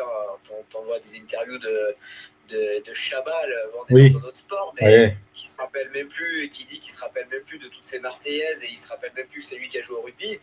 C'est inquiétant. Quand on voit des culturistes, Ronnie Coleman et compagnie, là, qui n'arrivent plus à mettre un pied devant l'autre, voilà, je pense que le sport à l'extrême, il faut garder les pieds sur terre. Et voilà. Bon, après, il y a l'intégrité physique. Et bon, après, il y a des gens qui seront boiteux à 40 ans sans avoir fait du sport de leur vie. Hein, mais, oui, ça peut arriver aussi. J'en ai eu exemple, hein, mais bon. Voilà, je suis quand même un peu sceptique quand même sur certains athlètes de haut niveau là, en ultra. Je suis un peu sceptique sur comment ils vont vieillir derrière. Ouais. Bon. Et justement, on parle de jambes. Si tu avais la possibilité de changer tes jambes contre les jambes d'un athlète, peu importe, qu'il soit course à pied ou autre, ce serait pour quel athlète? Alors je suis pas trop moi on va dire dans idolâtrer une personne en particulier. Si je devais changer quelque chose chez moi, peut-être ce serait des jambes un peu plus rapides. Alors même si quand les gens, tu leur dis que tu fais moins de 30 minutes au 10 bornes, ils disent c'est énorme. Mais mon frein, moi, c'est vraiment biomécaniquement, passer justement les 20 km/h, j'ai un peu du mal. Et des fois, je me dis, je serais un peu plus rapide, je pourrais être encore bien meilleur dans certains points. Après, est-ce que je gagnerai en vitesse, je me perdrai peut-être en endurance, hein, je sais pas. Mais bon, voilà, après, il y a des coureurs qui sont plus trop en activité, mais qui ont plus percé mon adolescence. Et du coup, c'est plus ceux-là que je retiendrai. Ouais, j'ai été percé par Haile Gebrselassie, tu vois, dans les coureurs que je retiendrai. Donc voilà, bon, Bekele aussi, voilà, Potergat, enfin voilà, plus des coureurs qui sont, enfin, Bekele il est plus en fin de carrière maintenant, mais ou des coureurs qui ont déjà arrêté que vraiment des coureurs actuels, on va dire. C'est plus, ouais, ça m'a plus marqué parce que je pense que quand j'étais gamin, j'étais plus devant la télé, justement, à regarder un peu ces athlètes-là qui m'ont fait rêver sur la piste. Et puis parce qu'il y avait, pareil, hein, si on reprend il y a 30 ans, il y avait quasiment que la piste qui existait à la télé. Enfin, ouais, complètement. Déjà, pour sur route, il y en avait, hein, mais bon, c'était pas forcément diffusé. Donc moi, j'ai été bercé par les meetings Hercules et compagnie de Monaco, juste comme ça. Ouais. Les Chamelli rouges, les Carl Lewis, c'est ça? Ouais, Carl Lewis, encore j'étais un peu gamin. C'était encore petit, ouais. Carl Lewis, c'était vraiment leur fin de carrière, ouais. mais. Un mot Farah, ça t'a marqué un peu ou pas trop? Ben, le problème, c'est que je n'ai pas la même vision que je l'avais peut-être quand j'avais 10 ou 15 ans. Et Mo Farah, ouais. Enfin, je suis sceptique en fait sur pas mal de choses aussi, pas mal de performances. J'ai un peu du mal, malgré que moi-même je fais du haut niveau, j'en ai fait pas mal. Bah, c'est dur aussi d'être finalement sceptique sur pas mal de performances. Parce que quelque part, on pourrait te mettre dans le même panier, hein, finalement. On pourrait dire, ouais, ben, toi aussi, tu as fait des sélections en équipe de France qui nous dit que tu étais propre. Voilà, encore une fois, chacun se fait son opinion, mais ouais, il y a des enchaînements de perfs et qui me paraissent surprenants. Donc Mo Farah, non, je suis pas hyper fan. Okay. Bon, c'est beau à voir courir, hein, c'est toujours pareil, hein, quand ça va vite, c'est toujours joli, hein, c'est comme en vélo. Hein. Plus ça va vite, plus c'est beau, j'ai envie de dire. Mais bon, voilà, il y a des choses qui, qui me laissent un peu pantois sur certaines. Voilà, il y a toujours un scepticisme, il y a toujours une réserve, on va dire, sur. Oui, voilà, je comprends. C'est vrai que j'étais peut-être plus naïf, tu vois, à 12 ou 14 ans. Donc, comme je te dis, les Gebrselassie, Paul Tergat, je ne sais pas s'ils tournaient propre ou j'en sais rien. Ouais. Mais bon, c'est plus des athlètes qui m'ont fait un peu rêver. Et quand je voyais leur dernier tour de piste à la fin d'un 10 000, aller tourner des 1,450 secondes, des finishes de fou. Enfin, voilà, c'était beau, quoi. C'est beau à voir. Ah, ouais, là, je te rejoins, c'était plutôt super. Puis, comme tu dis, c'était le début de la médiatisation aussi de ces sports-là.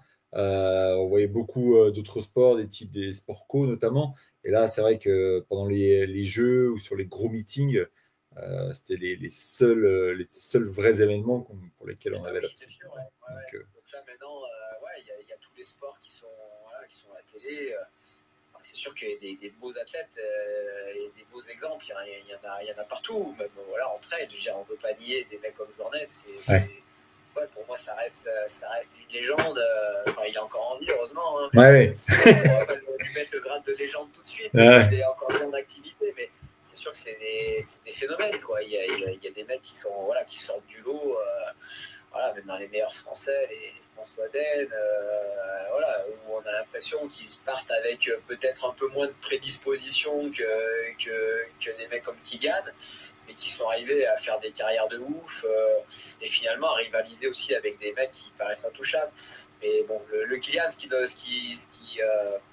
fait je trouve le plus son palmarès, c'est qu'en fait il était aussi bien fort sur une demi-heure de course que sur un KV. Tu vois, un mec comme François, on l'a vu surtout sur l'ultra, c'était pas un mec très rapide. J'ai couru même des courses, des fois les Red Bull à Taloir, où c'était 1h40 de montée, où il se retrouvait 8-10 minutes derrière nous, et puis il nous disait, mais comment vous faites pour monter si vite? Et nous, on lui disait, bah, comment tu fais pour courir 24 heures non-stop, tu vois, enfin, tu vois, mais il avait certaines limites, alors qu'un mec comme Kylian, tu as l'impression qu'il n'en a pas des limites, que ce soit sur 30 minutes ou que ce soit sur 24 heures. Voilà, c'est ça qui fait, je pense, qui fait que c'est un grand champion et qui allait rivaliser avec les meilleurs Africains sur Sierzinal, enfin, tu vois, c'est quelque chose, c'est sa polyvalence, en fait, qui est énorme, en fait, là-dedans. Et j'avais lu justement une interview de François Dain qui expliquait qu'avec l'arrivée de ses enfants, ça lui permet, au début, il pensait que ça allait être compliqué, notamment l'histoire des nuits. Et finalement, il avait pris ça comme un entraînement de pouvoir justement travailler, le lever en plein milieu de la nuit, justement pour donner le biberon, et que ça travaillait justement son côté ultra sur des 24 heures et plus, quoi. Je ne sais pas si on s'y habitue bien, mais moi aussi j'ai vécu ce moment-là avec des nuits difficiles pendant un an où je dormais en fait très peu. Et je me disais, mais à un moment donné, ça va péter, quoi. L'entraînement, ça va pas passer. Et je sais pas, je pense que, alors ça ne pourrait peut-être pas durer pendant 10 ans, mais pendant un an et demi, où c'était compliqué, je dormais très peu, et j'arrivais toujours à être performant en courant. Et tu vois, maintenant, tu vas mal dormir pendant 2 jours, tu vas te faire 2 nuits de 4h30, 5h, tu vas être explosé complet. Et à l'époque, enfin à l'époque, c'est pas si vieux que ça non plus, mais tu vois, c'est comme si le cerveau il disait, ouais, mais là, c'est pour tes gosses, donc tu fais abstraction, tu vois, t'as pas de plainte, quoi, en fait, c'est comme ça. Ouais, c'est mécanique, c'est ce que tu disais, c'est biomécanique, quoi. C'est ça. Il y a des trucs où, voilà, quand c'est acté que ça va être comme ça, que ça va être compliqué, bah, t'as l'impression que ton corps, il s'adapte plus facilement, alors que quand c'est ponctuel, et ben, ton corps, il n'aime pas. C'est ça. Il dit non. Il te dit non. Oui, puis il te le dit finalement, là, c'est parce que c'est toi qui veux faire ça, mais nous, on n'est pas d'accord. Alors que finalement, quand c'est pour tes petits, tu dis, bah, c'est quand même, là, c'est la vie que tu donnes, et donc du coup, il faut que tu le fasses. C'est ça, t'as pas le choix, quoi. C'est ça, exactement, t'es contraint. Si, Manu, si tu avais un biopic à ton nom, le film s'appellerait comment? Alors là, c'est une super question, ça. Honnêtement, je sais pas, je dois pas rien à cette film, en fait. C'est vrai. Non, comment... Si je devais mettre un film à mon nom? Oui, ou si si tu avais créé un biopic, ou si on te suivait pendant allez, un an, comment s'appellerait le film justement autour de Manu Messa? Eh ben, je sais pas, peut-être qu'on me dit souvent inoxydable. Ah, pas mal, pas mal. Ouais, c'est pas mal, inoxydable. C'est vrai. Bah ouais, parce que bon, je traverse un peu quand même quelques générations. Ouais, carrément. Bah ouais. Donc voilà, et puis ouais, peut-être ça serait ça, voilà. Ce qui me traduirait, on va dire, le plus.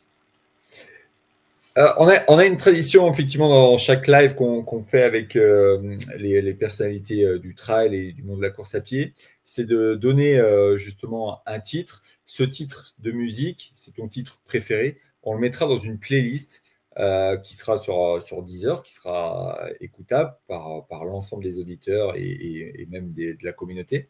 L'idée, hein, c'est de pouvoir faire son entraînement en musique avec des musiques qui ont été apportées par justement les invités.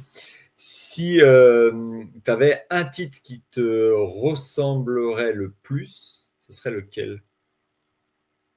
Alors, je sais pas si c'est qui me ressemblerait, mais en tous les cas, c'est une chanson que j'aime bien, qui est plus toute jeune, Ok. de Scorpion, Ouais. Queen of Ten. Ok. Je la mets, hein. Je la mets, tu la retrouveras dans la playlist. Ouais. Donc voilà, j'aime bien. Voilà, c'est plutôt récent. Hein, D'ailleurs, tu cours en musique ou pas du tout? T'as pas le temps? pas du tout. Pas du Pas tout. du tout. Ouais, en fait, je suis très peu connecté, moi. Hein. Ouais.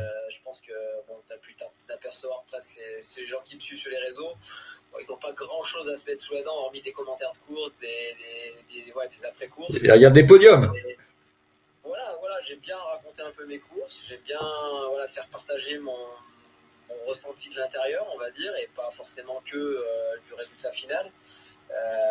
Parce que des courses, même quand tu les gagnes, des fois les gens ont l'impression que c'est facile. Et exactement. Souvent, oui, bah si je fais des courses au saucisson, ça va être facile, hein, mais quand on est sur des grosses courses, rien n'est facile. Et puis voilà, puis même il y a des courses qu'on ne gagne pas qui sont des superbes expériences. Ça, j'aimerais bien le faire ressentir de l'intérieur. Tu vois, comme cette année, comme je disais, quand j'ai fait mes France de croix, bien sûr qu'il y en a qui attendaient encore un troisième titre d'affilée, beaucoup attendaient. Mais même si ça s'est soldé par une deuxième place, j'ai kiffé ce France de cross, tu vois. Ouais. Et voilà, et je me suis pas caché de dire que j'étais en pleine forme vraiment, où je sens que j'avais optimisé au maximum. Et c'est tout simplement, bah voilà, Johan pour le coup était plus fort cette année. Et voilà, et les gens, bah, ça qui aiment bien quand même voir un peu de l'intérieur aussi ce qui se passe dans notre tête, comment on a vécu les choses. Est-ce que voilà, on s'est planté parce qu'on n'était pas au niveau? Est-ce qu'on a fini plus loin parce que juste il y avait un niveau stratosphérique devant? Voilà, puis toutes les petites anecdotes justement qu'il peut y avoir sur des ravitaillements, sur la perte d'un bidon d'eau, la perte d'un gel, des choses comme ça.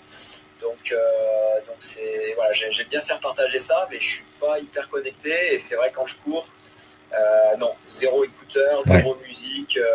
J'aime entendre ce qui se passe autour de moi. Voilà, j'ai toujours mon portable sur moi quand même parce que je cours énormément quand même seul et bon voilà, des fois dans les bois, dans des coins un peu reculés. Je veux dire voilà, on pourrait me chercher quand même un peu longtemps. Bon après je peux toujours faire un malaise, hein, mon téléphone ne servira pas à grand chose, mais bon, voilà, disons que j'ai toujours mon téléphone sur moi quand je cours dans les bois. Mais par contre, voilà, pas de musique, non, rien. Ok. Qu'est-ce qu'on trouve dans la cuisine de Manu? Plein de choses extraordinaires. Enfin, au dire de mes anciens collègues de travail, quand je travaillais dans mon ancienne boîte, en tous les cas, ils étaient toujours en train de lorgner dès que j'ouvrais mon Tupperware pour voir ce qu'il y avait dedans. Donc, on trouve des choses quand même assez saines parce que je fais quand même attention à mon alimentation, sans me prendre la tête, hein, mais bon, déjà, on ne trouvera pas de plat cuisiné, ça c'est sûr, chez moi. Non, je cuisine, alors je cuisine simple, je cuisine souvent parce que voilà, je fais quasiment tout moi-même, bon, ma femme aussi, hein, on cuisine tous les deux, mais bon, c'est assez simple parce que souvent on manque de temps. Mais j'aime bien la cuisine, j'aime bien cuisiner, j'aime bien des fois faire un petit gâteau, des choses comme ça. Simplement, ça prend un peu de temps, donc souvent je fais assez simple. Mais voilà, il y a pas mal de. Voilà, je suis beaucoup sur des céréales peu raffinées, donc on va trouver du riz alors plus complet, par exemple. Je mange quasiment jamais de pâtes. En plus, ma femme est intolérante au gluten, donc déjà ça limite un peu. Donc je vais aller sur des céréales qui sont un peu plus alternatives, on va dire, mais voilà, de la quinoa, du sarrasin. Bon, les sarrasins, les sportifs ils connaissent, mais les gens lambda, le sarrasin, bon, ça se mange le sarrasin, oui. Se mange. C'est une céréale, des céréales un petit peu plus, moins raffinées, on va dire, un peu plus du petit épeautre aussi en céréales, j'aime beaucoup. Légumes, pas mal de fruits, de légumes, alors toujours pareil sur des circuits courts ou des filières bio. Et puis un peu des épices, je suis assez fan du cocktail poivre curcuma dans mes plats, pour son côté un peu inflammatoire, anti-inflammatoire. Donc voilà, j'aime bien un peu les épices. Voilà. Après, je suis gourmand quand même. Hein. Oui, c'est ce que j'allais te poser comme question. Est-ce qu'on a un Manu gourmand ou pas trop? Ouais, si, je suis gourmand quand même. Je suis gourmand. Alors, plus le côté gâteau, pâtisserie. Alors, même si j'en mange pas forcément souvent, par contre, je peux en manger en bonne quantité quand ça me tombe devant le nez. Quoi. Par contre, tu ne me feras pas manger de bonbons. Quoi. Tu vois, les bonbons, typiquement. C'est pas ton truc. Alors, pas du tout, jamais de bonbons. Voilà. Mais je suis quand même gourmand, tout ce qui est gâteau, biscuits. Voilà. C'est quoi ta pâtisserie préférée? Le flan pâtissier, non? Ouais, tout ce qui est à base de chocolat quand même. Ouais, ok. Fondant au chocolat, pâtisserie, hein, le fondant, mais les petits brownies. Après, j'aime bien, moi, quand je fais des gâteaux, tu vois, genre des chocolats bananes ou une tarte bounty ou un truc comme ça, ouais, que je fais moi-même. Ok. Ça j'aime bien, ouais. Le combo chocolat-banane, j'aime quand même beaucoup. Ok. Voilà, j'aime bien les cheesecakes, les trucs comme ça. Ouais, non, je suis assez bon public quand même pour tout ce qui est biscuits, gâteaux, je suis assez bon public. D'accord. Voilà. Oh, c'est chouette. C'est chouette aussi de se dire que voilà, on peut aussi être un athlète plutôt élite et d'avoir des phases de gourmandise et pas que se bouffer que des gels non-stop, quoi, tu vois. Ouais, bien sûr, non, mais il faut être raisonnable. Je veux dire, la semaine, souvent, ouais, je m'avale pas les quantités de gâteaux la semaine. C'est plus voilà, le week-end ou après une course, tu vois. Après une course, bah, ouais, j'aime bien manger, tu vois, une pizza, des trucs comme ça. Enfin, des trucs que je mange pas habituellement. Pourtant, la pizza, c'est peut-être un de mes trucs préférés. Et à la fois, je sais même pas, j'en mange peut-être même pas une fois par mois, tu vois. Ouais. Mais pourtant, c'est des trucs que j'adore. Et c'est qu'en après-course, j'aime beaucoup les trucs bien salés, un peu gras. Tu vois, tu peux faire une raclette en après-course. Il y en a qui ont l'estomac en vrac, mais moi, je peux manger ça. Voilà. Mais après, c'est vrai que la semaine, voilà, ou bien entendu, les jours avant une course, ça m'est arrivé, hein, parce que j'avais pas le choix de manger autre chose, mais ça marchait quand même. Hein, bon, voilà, j'aime bien faire le job quand je peux faire le job. Et voilà. J'aime bien mettre toutes les chances de mon côté. Mais par contre, voilà, faut pas que ça tombe dans la contrainte totale. Et je sais aussi me faire des petits plaisirs. Ouais. Ah, ouais, je pense que c'est important, effectivement. Dans la vie de tous les jours, comme tu le dis, que tu sois athlète ou pas, faut aussi savoir voilà, prendre un peu de plaisir dans ce qu'on fait, dans ce qu'on mange. Ouais, il y a des fois, j'ai l'impression que ton corps te le demande. En fait. C'est ça. Il y a un jour, tu vas finir ton repas le soir. Et puis tu vas dire, j'ai encore faim. Bon, bah là, des fois, ça peut m'arriver d'ouvrir un paquet de biscuits, de manger quelques biscuits parce que j'ai faim. Et les autres jours, je le ferai pas parce que mon repas m'a suffi. Et en fait, tu te dis, mais en fait, c'est peut-être que, en fait, c'est peut-être du bon, on va dire qui te l'est demandé, que tu vois, après, des fois, tu vas peut-être manquer un peu de réserve parce que tu as été un peu light sur les repas. Et voilà, donc en fait, voilà, je fonctionne aussi beaucoup à la sensation. Et quand j'en ai envie, je prends, je me pose pas trop de questions. Voilà, et quand j'en ai pas envie, quoi. C'est comme ça. Manu, ça fait 1h20 qu'on est ensemble. On passe un très bon moment. J'espère que, en tout cas, moi, je passe un très bon moment. J'imagine que la communauté aussi, parce qu'on a eu beaucoup de questions. On a essayé d'y répondre un peu comme ça en échangeant. Et j'ai une dernière question pour toi. Où est-ce qu'on te retrouve? Alors, on a compris sur le semi de Nice, mais chez nous, dans la région Rhône-Alpine, où est-ce qu'on on te revoit? Eh ben, du coup, je pense que je l'enchaînerai sur les 15 km du Puy. D'accord. La semaine suivante, le SMI. Je sais pas ce que ça va donner. Hein, c'est quoi? C'est l'Urban Trail là, du Puy, c'est ça? C'est un truc comme ça? Non, c'est vraiment les 15 km internationaux du Puy. Okay. Où il y a un super plateau, il y a beaucoup d'Africains qui viennent. Donc c'est un parcours en ville, hein, mais voilà, sur deux boucles de 7,5. D'accord. Il y a une petite bosse quand même, c'est pas complètement plat, même si ça reste quand même roulant. Hein. Les avions de chasse devant, ça tourne en 43 minutes sur 15 bornes. Okay. C'est un 15 km officiel, hein, c'est labellisé. Donc voilà, donc c'est pas très loin de la maison, c'est à 1 heure de la maison. Il y a une belle ambiance, il y a des courses enfants. Donc là, je vais y aller certainement avec un ami. On va emmener les enfants, un ami qui est un peu connu aussi, hein, Romain Lieu, pour pas le citer lui aussi. Ouais. Donc voilà, comme nos filles sont à l'école ensemble, donc on se voit régulièrement. Et l'autre jour, on en a parlé. Et du coup, je pense qu'on va se faire un petit pique-nique là-bas. On va aller se faire la course. Donc, c'est pas loin de la maison. Voilà, c'est pour terminer vraiment la session route, on va dire, okay. mon intermède route. Et voilà, après, en Rhône-Alpes, j'ai pas.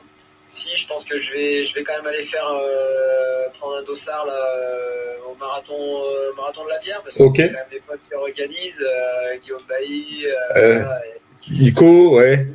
Tout ça clinique. Donc là, c'est vraiment les copains de la région stéphanoise. Ouais. Et voilà, cette année, j'ai dit que voilà, pour leur faire plaisir, j'irai. Enfin, pour faire plaisir, je me fais plaisir à moi aussi, hein, faut pas rêver. Donc voilà, donc je pense que je vais faire certainement un 10 km, parce que je vais déjà être dans ma prépa à lancer un petit peu sur la montagne. Ouais. Donc je vais peut-être pas remonter sur un semi. C'est déjà un petit peu tard là maintenant, donc je pense que je vais rester sur un 10 km. Mais On te verra avec ton maillot du coq ou on te verra en déguisement? alors, peut-être déguisé en athlète ASICS, peut-être. Ouais, c'est que souvent je crois que le débardeur du coq en championnat, là je serais pas déguisé en poulette pour autant. Voilà. Mais, ouais, non, mais normalement, voilà, je serai là-bas du côté de Ponson donc au mois de juin. Et après, j'ai pas trop programmé de trucs parce que bon, de toute façon, on va être déjà au début mai là quand je vais couper une petite semaine, je vais rattaquer. Ouais, début juin, je me ferai ça. Puis voilà, après, je virer quand même vraiment sur ma prépa et j'aime bien pas trop me disperser. D'accord. Ok. Donc voilà, je voulais même d'ailleurs me faire un petit stage, chose que ça fait bien longtemps que je n'ai pas refait d'ailleurs.